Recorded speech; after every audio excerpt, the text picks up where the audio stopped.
That's how I know that I'm unstoppable. चलिए बच्चों, अपना नेक्स्ट पार्ट स्टार्ट करते हैं बेटा, जो है आपका कैपेसिटर। कि कैपेसिटर क्या होता है?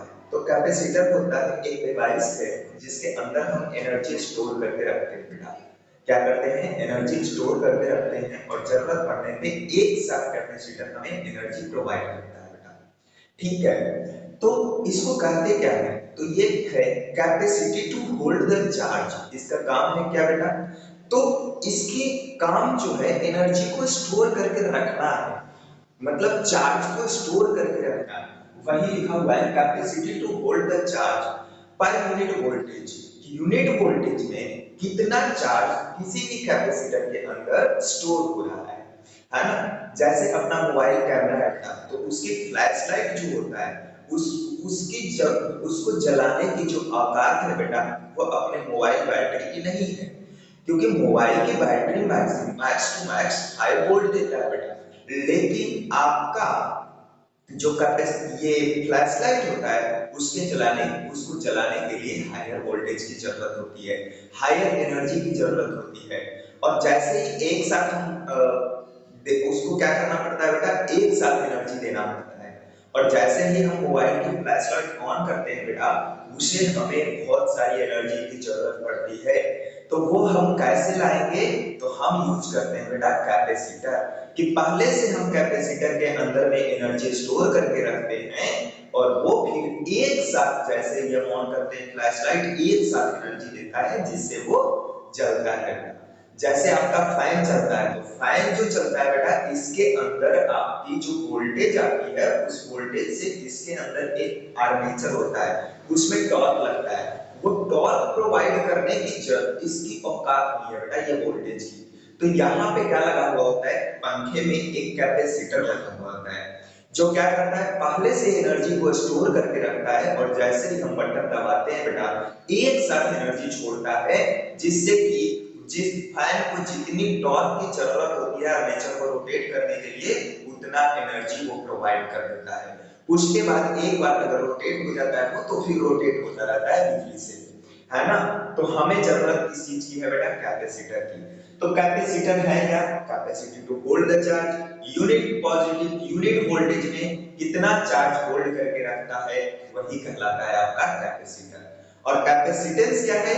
तो जो डिवाइस होता है बेटा जिसमें आप एनर्जी स्टोर करते हो, तो वो आपका कैपेसिटेंस है। ठीक है, तो ये क्या है बेटा? लिखा हुआ है आपका capacity to hold the charge. Capacity to hold the charge is called capacitor. और यहाँ पे C इज इक्वल टू क्या होगा? Q by V। एक कांस्टेंट है बेटा। क्या है ये? एक कांस्टेंट है। ये कभी भी आपके इस चार्ज पे डिपेंड नहीं करता है, इस वोल्टेज पे डिपेंड नहीं करता है कि हाँ ये C है जो Q और V पे डिपेंड कर रहा है। जैसे मान लो Q को इंक्रीज करवाए, V को डिक्रीज करवाए, तो ये C इंक्रीज हो जाएगा, ऐसा कुछ नहीं है बेटा। ये एक कांस्टेंट है। ये किस पे डिपेंड करता है बेटा? C जो है आपका, C जो है बेटा कैपेसिटर के डायमेंशन पे डिपेंड करता है। किस पे डिपेंड करता है बेटा? डायमेंशन पे। कि कैपेसिटर का डायमेंशन क्या है, उसके ऊपर ये कैपेसिटी डिपेंड करता है ना? किसके ऊपर डिपेंड करता है बेटा? कैपेसिटर के डायमेंशन पे। यूनिट क्या होता है बेटा? तो यूनिट होता है इसका फैराड। क्या होता है? फैराड। फैराड एक बहुत बड़ा यूनिट है बेटा, इसलिए हम हर हमेशा माइक्रो फैराड, मिली फैराड में यूज करेंगे सवाल में। ठीक है, आई थिंक आप लोगों को आया होगा बेटा। तो अब देखिए जैसे कि चार्ज क्या होता है बेटा, आप पढ़े हैं कि जैसे दो पैरेलल प्लेट है बेटा, दो पैरेलल प्लेट है ना? इस पे मान लीजिए चार्ज है, इस पे मान लीजिए बेटा चार्ज है 4, है ना? प्लस, है ना? 4Q है और इस पे चार्ज है -2। कितना है बेटा? इस पे 4Q, इस पे -2। तो अब इधर चार्ज इस वाले प्लेट के इस साइड में कितना चार्ज होगा, इस वाले प्लेट के इस साइड में कितना चार्ज होगा, इस वाले प्लेट के इस साइड में कितना चार्ज होगा, इस वाले प्लेट के इस साइड में कितना चार्ज होगा, वो हमें कोई निकालने के लिए बोले बेटा, तो हम क्या करेंगे? तो सिंपली बेटा इस दोनों का समेशन लो, मतलब 4Q प्लस -2Q। -2 डिवाइड कर दो बेटा 2 से, तो इस तरफ की प्लेट के चार्ज निकल जाएंगे बेटा। प्लेट के इस साइड की चार्ज निकल जाएंगे, जैसे ये प्लेट है बेटा, तो इस प्लेट के इस साइड में चार्ज कुछ होगा, इस साइड में चार्ज कुछ होगा, तो इस साइड की चार्ज निकालने के लिए हम क्या करेंगे, तो इन दोनों को समेशन करेंगे बेटा और उसको 2 से डिवाइड कर देंगे, तो ये आपका क्या मिल जाएगा, इस प्लेट के इस तरफ की चार्ज मिल जाएगा। ऐसा नहीं है कि 3 प्लेट रहेगा, मान लीजिए -1 कूलम और है, कितना है बेटा, सॉरी -1 क्यूब और -1 क्यूब बेटा, -2 है इस वाले प्लेट के, तो आपको होगा सर 3 से डिवाइड करें, नहीं बेटा अभी भी 2 से ही डिवाइड होगा, डिवाइड तो हमेशा 2 से ही करना है बेटा, बस समेशन सभी चार्जेस का ले लेना है। तो यहाँ पे -q और ऐड हो गया बेटा, है ना, तो ये हो गया -3 -q, है ये कितना हो गया -2 मतलब -3 प्लस 4 मतलब q, तो इधर की चार्ज कितना आ जाएगा बेटा q/2, इस वाले सरफेस पे चार्ज कितना आया q/2। अब इस पे नेट चार्ज कितना होना है, तो 4q होना है बेटा, नेट चार्ज 4q होना है, इधर q/2 है, तो इधर कितना हो जाएगा, तो 7q/2 है ना, 3.5 कितना हो जाएगा बेटा, तो इधर आ जाएगा आपका 3.5q, ठीक है, मतलब 7/2 लिखता हूँ, 7q/2। अब ये 7q/2 इधर रिड्यूस हो जाता है बेटा, क्या होता है दोनों क्वांटिटीज में है, तो ये 7q/2 इधर से रिड्यूस होके आया है, तो यहाँ पे हो जाएगा आपका -7q/2। अब ये -12q/2 इधर है और इस प्लेट पे नेट चार्ज कितना है, तो -2q है, तो इधर कितना डेवलप होगा, तो इसमें से इसको घटा दो बेटा, -2q में से आप इसको घटा दो, 7q/2 को घटा दो, तो जो बचेगा वो यहाँ पे आएगा बेटा, है ना, जो चार्ज बचेगा वो यहाँ पे आएगा, तो यहाँ पे कितना आ जाएगा बेटा, देखिए इधर मान लीजिए कि x है, तो x plus -7q/2 is equal to कितना आना चाहिए, -2q आना चाहिए, कितना आना चाहिए, -2q। अब इसको करके देखो कितना आता है, सॉल्व करिए, तो सॉल्व करिए तो 2x - 7q is equal to -2q, तो 2x इज इक्वल टू कितना आ गया बेटा 5q, कितना आ गया 5q, तो इधर से x कितना आ गया 5/2, कितना आ गया बेटा 5/2, तो ये कितना आ गया आपके पास, तो 5/2q। अब ये वाली चार्ज इधर रिड्यूस होगा बेटा, ये वाली चार्ज इधर रिड्यूस होगा, तो -5q/2 इधर रिड्यूस हो गया। अब फिर से नेट चार्ज कितना है इसमें, -q रहना है बेटा, तो -5q/2 इधर रिड्यूस हो गया है, तो इधर कितना आएगा, तो फिर से इसको x मान लो, तो अब देखो x plus 5q/2 is equal to -2 बेटा, तो 2x ये बेटा ये 1 मिनट 2x इधर 4 हो जाएगा ना, ये एलसीएम लोगे तो 4q आ जाएगा, ये 4q इट्स माय मिस्टेक, है ना, तो ये क्या आ गया बेटा, तो 4q इधर जाएगा, 7q इधर जाएगा, तो 3q हो जाएगा, 3q ये 3 हो गया, तो ये 3 हो गया, है ना, ये 3 हो गया, है ना, 3/2q आएगा, 3/2q आएगा बेटा, तो 3/2q आया, और ये कितना हो गया -3/2q, ये -3 होगा बेटा, है ना, -3/2q। अब देखिए यहाँ पे -3q कर दीजिए, तो इतना आ गया, तो 2x - 3q is equal to -2q is equal to -2q, LCM लेके उधर कर दिया है बेटा, है ना, वो उधर करना भूल गए, तो 2x इज इक्वल टू कितना आ गया बेटा आपके पास q आ गया, तो x इज इक्वल टू कितना आ गया, तो q/2 आ गया, मतलब इधर चार्ज कितना आ गया बेटा आपके पास q/2। तो इस तरह से आप किसी भी प्लेट पैरेलल प्लेट्स में चार्ज को डिवाइड कर सकते हो, इस तरह से, है ना, क्या करना है बेटा, इस तरफ जितना चार्ज आएगा उतना ही चार्ज आपका इस तरफ आएगा, दोनों तरफ सेम चार्ज आएगा बेटा, देखिए आ रहा है q/2 इधर आ रहा है, q/2 इधर आ रहा है ना, आपको करना क्या है, तो नेट समेशन लेना है बेटा ऊपर वाले का, और फिर इस साइड में उसको 2 से डिवाइड करके लिख देना है, फिर देख लेना है कि इधर कितना है q/2, तो नेट चार्ज इसके ऊपर 4q होना चाहिए, तो इधर कितना आएगा, तो उसमें से घटा देना है बेटा, फिर ये चार्ज इधर रिड्यूस हो जाता है, तो नेगेटिव में रिड्यूस होता है बेटा, फिर देखिए इसमें कितना चार्ज है, तो उसमें से इस चार्ज को घटा दीजिए, तो ये चार्ज मिल जाएगा, अब इतना ही चार्ज इधर रिड्यूस होगा, फिर इसमें देख लीजिए कितना चार्ज है, उसमें से घटा दीजिए इसको, तो इस साइड का चार्ज मिल जाएगा, और आपको फाइनली आंसर चेक करनी है, तो दोनों तरफ की चार्ज जो है बेटा वो सेम आएगा, दोनों तरफ की चार्ज सेम आएगा। ठीक है, इस तरह से हम चार्ज डिस्ट्रीब्यूट कर सकते हैं किसी भी प्लेट पे। आई थिंक आप लोगों को समझ में आया होगा। अब आते हैं बेटा पैरेलल प्लेट कैपेसिटर पे कि होता क्या है। तो एक प्लेट ये है बेटा, एक प्लेट ये है। मान लीजिए इस पे प्लस क्यू चार्ज है, इस पे माइनस क्यू चार्ज है ना।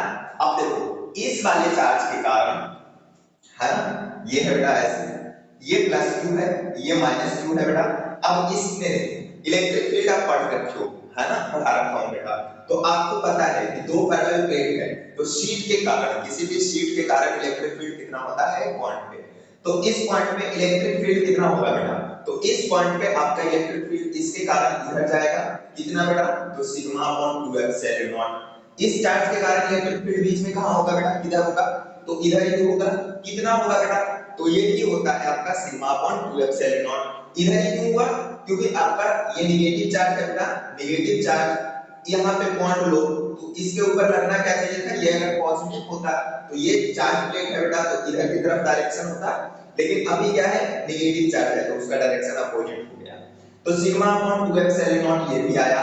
तो नेट इलेक्ट्रिक फील्ड कितना आया बेटा, तो नेट इलेक्ट्रिक फील्ड आपका सिग्मा अपॉन एप्सिलॉन नॉट है, sigma upon epsilon. I think आपको समझ में आ रहा होगा। तो ये सिग्मा अपॉन एप्सिलॉन नॉट आ गया, तो वही लिख रखा हूं मैं, E net is equal to sigma upon epsilon not. और अच्छा इधर कोई पूछे कि इधर कितना आ रहा है, तो इधर इसके कारण किधर आएगा बेटा, इधर, और इसके कारण किधर आएगा, इधर। दोनों पे same positive negative same charges हैं, तो दोनों की इलेक्ट्रिक फील्ड का आंसर इधर भी वही होता है बेटा, इधर और इधर। और एक्चुअली ये सवाल पूछ भी रखे हैं आपके नीट में, है ना, नीट में ये सवाल भी पूछ रखा है कि साइड में कितना होता है, बीच में कितना होता है, तो आप ध्यान से उसको कर लेना। तो ये भी सेम सेम कैंसिल हो जाता है बेटा, तो जीरो आता है उत्तर, है ना, जीरो आता है।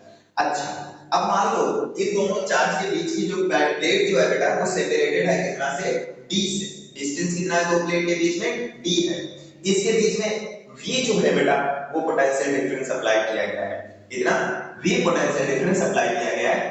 तो q आपका क्या होता है, c क्या होता है बेटा, q by v होता है। तो c is equal to q by v, है ना, c is equal to कितना हो गया आपके पास, q by v हो गया बेटा।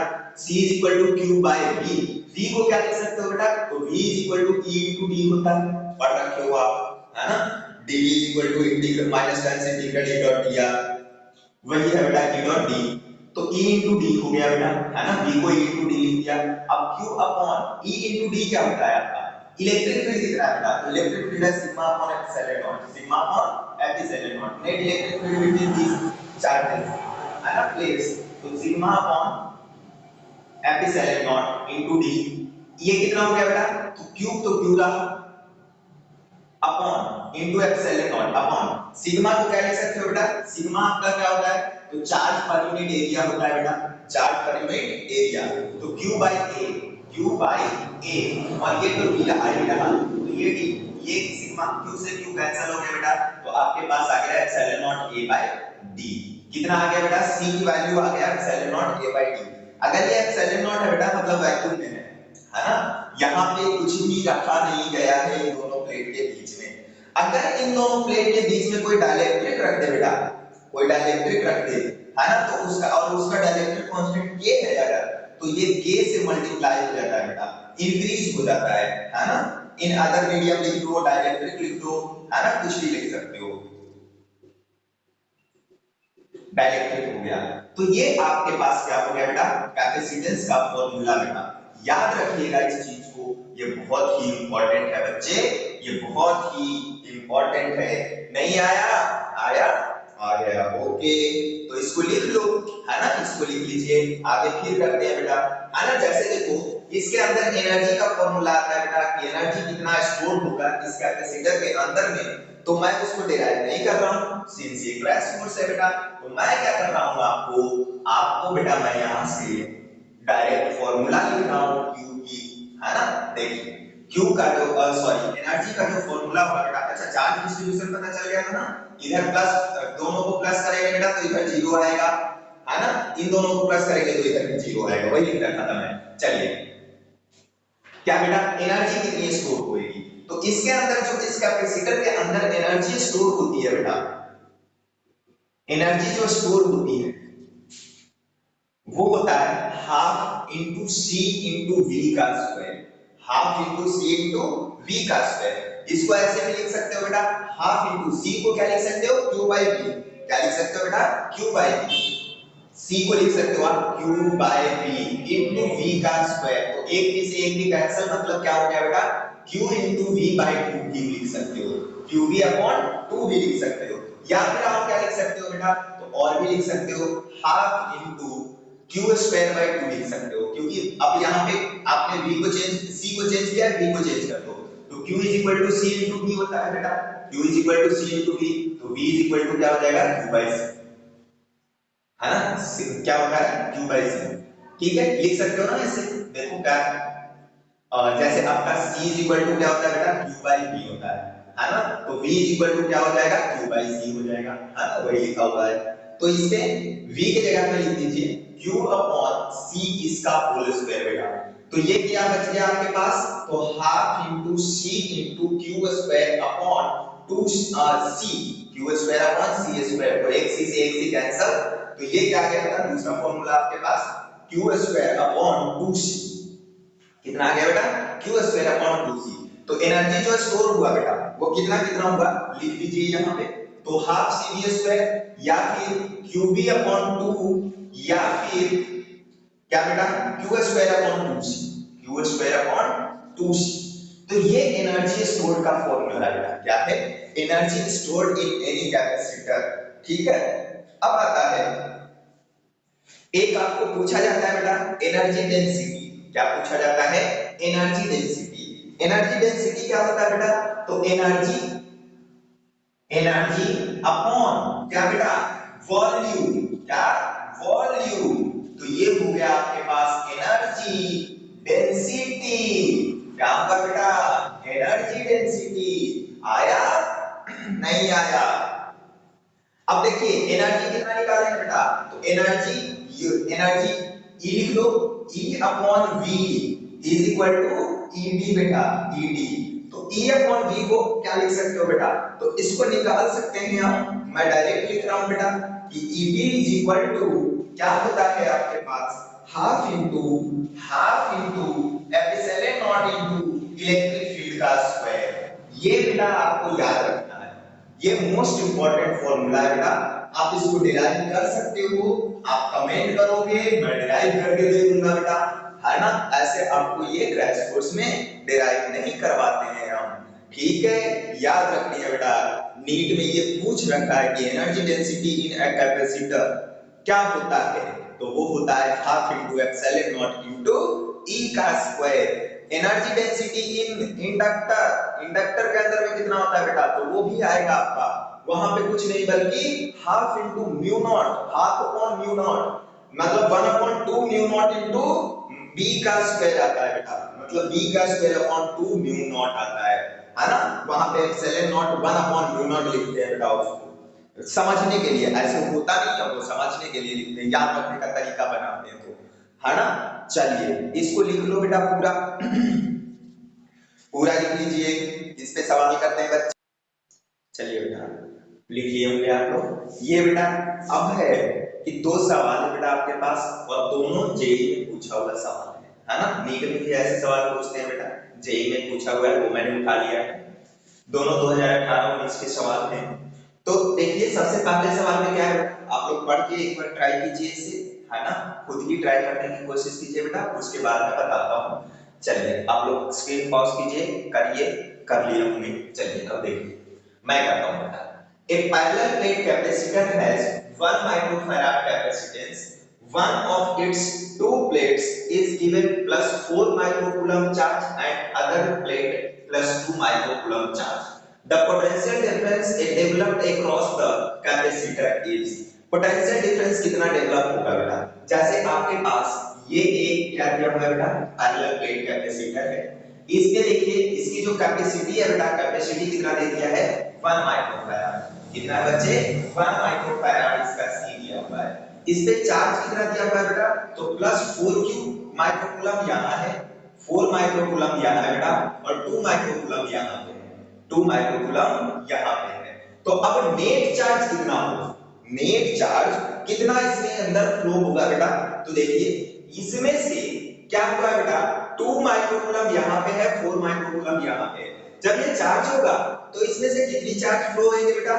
तो इसमें से चार्ज फ्लो होंगे 2 माइक्रोकूलम, जो इधर से इधर आएगा या फिर इधर से इधर जाएगा, है ना, दोनों बराबर होने के लिए। तो यहाँ पे नेट चार्ज जो है बेटा, नेट जो है वो होगा 4 माइनस 2 बाई 2, मतलब कितना हो जाएगा बेटा? ये हो जाएगा आपके पास, एक मिनट, ये -2 माइक्रोकूलम है, ये -2 माइक्रोकूलम, ये -2 माइक्रोकूलम दिया हुआ है। तो -2 ये आ गया बेटा 2 बाई 2, मतलब ये आ गया बेटा, है ना, कितना आ गया?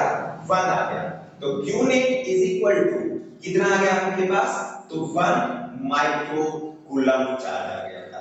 आपको C दिया हुआ है, PD निकालना है बेटा, पोटेंशियल डिफरेंस मतलब V निकालना है। तो V इज इक्वल टू क्या लिख सकते हो बेटा? तो Q बाई C लिख सकते हो। क्या लिख सकते हो बच्चे? Q by C। तो Q कितना है आपके पास? तो Q है 1 माइक्रोकूलम अपॉन 1 माइक्रोफैराड। तो माइक्रो से माइक्रो कैंसिल बेटा, 1 से 1 कैंसिल। तो V इज इक्वल टू कितना आ गया आपके पास? 1 वोल्ट आ गया बेटा। कितना आ गया बच्चे? 1 वोल्ट, है ना। आसान सा सवाल। नेक्स्ट सवाल में आपका क्या कहना है बेटा? ये capacitor with capacity 5 microfarad is charge to 5 microcoulomb. कोई एक कैपेसिटर है जिसकी कैपेसिटी कितना बेटा? 5 microfarad. Charge to 5 microcoulomb, 5 microcoulomb से इसे चार्ज किया गया है। If the plate are pulled apart, अब दोनों को दूर खींचा जा रहा है बेटा। पहले डिस्टेंस मान लो d था, अब क्या कर रहा है? खींच रहा है बेटा। Apart to reduce the capacitance of 2 microfarad, how much work is done. आपको पता है बेटा, जैसे जैसे आप डिस्टेंस इंक्रीज करोगे प्लेट के बीच में, वैसे वैसे क्या होगा बेटा? कैपेसिटी घटेगा, क्योंकि C इज इक्वल टू क्या आया था बेटा आपके पास? C is equal to epsilon naught A by D आया था। तो D बढ़ाओगे बेटा तो C क्या होगा? घटेगा। D बढ़ेगा तो C घटेगा। वही लिख रखा है कि अगर pulled apart to reduce the capacitance 2 microfarad, तो हमें क्या बेटा? पहले 5 माइक्रोफैराड था, अब उसको 2 माइक्रोफैराड करना है। तो ऑब्वियस सी बात है, हमें क्या करना पड़ेगा बेटा? हमें उन प्लेट को दूर रखना पड़ेगा, दूर करना पड़ेगा। तो दूर करने के लिए यहाँ पे दिख रहा है बेटा कि अगर हमने दूर किया बेटा, D बढ़ाया तो आपका C घट गया। D क्या है बेटा? प्लेट के बीच का डिस्टेंस है। डिस्टेंस को बढ़ाएंगे तो कैपेसिटेंस घटेगा बेटा। अब ये बोल रहा है कि कितना वर्क डन करना पड़ेगा जिससे ये रिड्यूस होके कितना हो जाए? 2 माइक्रोफैराड हो जाए। तो वर्क डन निकालना है बेटा, है ना, वर्क डन निकालना है। आपको याद होगा बच्चे, हमने क्या पढ़ाया था आपको इलेक्ट्रोस्टैटिक्स में कि पोटेंशियल क्या होता है बेटा? पोटेंशियल क्या होता है? Potential energy. तो जो पोटेंशियल एनर्जी होता है बेटा, है ना, वो क्या होता है? तो Q, जो भी कोई इंफिनिटी से चार्ज को हम किसी पॉइंट पे लेके आते हैं, उसमें जो वर्क डन किया जाता है बेटा, वही आपके पोटेंशियल एनर्जी में स्टोर होता है ना, पोटेंशियल एनर्जी में स्टोर होता है बेटा। तो work done is equal to आप लिख सकते हो change in potential energy. Work done is equal to change in potential energy. तो ये work done is equal to कितना हो गया बेटा? तो work done is equal to U final minus U initial. तो ये क्या हो गया बेटा? U फाइनल लिखिए। एनर्जी फाइनल कितना है बेटा? तो एनर्जी स्टोर कितना होता है? Half into Q square upon C, half into Q square upon C बेटा। तो ये क्या हो गया? Half into Q square upon C, है ना। ये क्या बेटा? C क्या है? C फाइनल कितना लानी है आपको? तो 2 माइक्रोफैराड लानी है बेटा। कितना लाना है आपको? तो 2 माइक्रोफैराड बेटा। फिर ये फाइनल माइनस Q तो वही रहेगा बेटा, half into Q square upon क्या बेटा? C initial. अब इसको क्या कर लो? हाफ कॉमन हो गया बेटा, Q स्क्वायर आपके कॉमन हो गए, आपके पास आ गए 1 upon C final minus 1 upon C initial आ गए। तो ये कितना आ गया बेटा? हाफ इनटू Q स्क्वायर कितना है? तो 5 इनटू 10 रेज़ टू माइनस 6 का whole square into 1 upon 2 into 10 raise to minus 6 बेटा। 2 माइक्रोफैराड है, माइक्रो में है तो minus 6 minus half 1 by 2 1 upon क्या बेटा? 5 by 2 नहीं बेटा, 5 माइक्रोफैराड है इनिशियली। तो 5 इनटू 10 रेज़ टू माइनस 6। तो ये आपके पास कितना आ जाएगा बेटा? देख लीजिए, तो ये हाफ हो गया इनटू 5 का 25 हो गया बेटा, 10 raise to 6 minus 6 into 10 raise to minus 6 हो गया, और ये कितना हो गया बेटा, इधर से 10⁻⁻6 निकाल दो बाहर, तो 10⁻⁻6 1/2 माइनस 1/5 आ गया बेटा, ऐसा आ गया। तो 10⁻⁻6 कैंसिल हो गया, 10⁻⁻6 कैंसिल हो गया बेटा, तो ये आ गया 12.5 है ना, ये आ गया बेटा 12.5, मतलब 25/2 अभी चलो 25/2 गुना 10⁻⁻6 इनटू 5 माइनस 2 3/5 10 3/10 हो गया बेटा, 3/10 आ गया आपके पास। तो ये कितना आ गया बेटा, तो ये आ गया है आपके पास 3.75, कुछ ऐसे आ जाएगा बेटा 3.75 into 10⁻⁻6 है ना, जूल आ जाएगा बेटा, वर्क डन है तो जूल आ जाएगा। ये आपके पास आंसर दिया हुआ था बेटा, ये आपके पास 3.75 into 10⁻⁻6 जूल आपका आंसर है बेटा, ठीक है। तो ये आपके पास रहा कैपेसिटर का इंट्रोडक्टरी पार्ट, इंट्रोडक्शन जो होती है वो पार्ट हो गया आपके पास, है ना। नेक्स्ट क्लास में अपन नेक्स्ट पार्ट में क्या करेंगे बेटा, पैरेलल प्लेट कैपेसिटर करेंगे, उसके accordingly circuit theory of capacitance करेंगे, है ना, ये सब करेंगे। चलिए बेटा अभी तक के लिए लीजिए इतना, और इस पे जो भी सवाल मिलते हैं आपको प्रैक्टिस कीजिए। ओके बेटा, बाय।